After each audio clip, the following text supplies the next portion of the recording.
Umabot sa mahigit 50,000 ang bilang ng mga pasaherong dumagsa sa Batangas Port nitong weekend ayon sa PPA Batangas. Alamin yan sa report ni Paul Hernandez.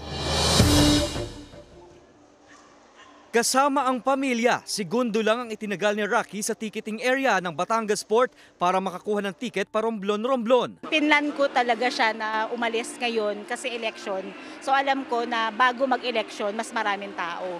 Bumoto naman muna si Romelson sa kanila sa Calambas City, Laguna bago pa ang nakatakdang bakasyon sa Pinamalayan, Oriental, Mindoro. Kami po ay medyo kasi kailangan po rin mag-resign ang misis ko. Kasi po ganito siya po nga teacher po, lagi ng puro trabaho na laang. Hindi gaya ng mga nakaraang araw kung saan apaw ang pasahero at siksikan sa pantalan, walang mahabang pila sa labas hanggang sa departure area. Ganito rin ang inaasahan ng pamunuan ng Batangas Port dahil nagsipag-uwian na ang mga bakasyonista mula pa nung Biyernes. Pumalo sa 50,000 ang dumaan sa Batangas Port hanggang kahapon. Pababa na yan.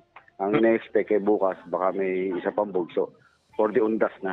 Mabusisi pa rin ang inspeksyon sa baggage counter at activated pa rin ang help desk na umaalalay sa mga biyahero. Kasama si Buhay Adante Jr., Paul Hernandez, Balitang Southern Tagalog.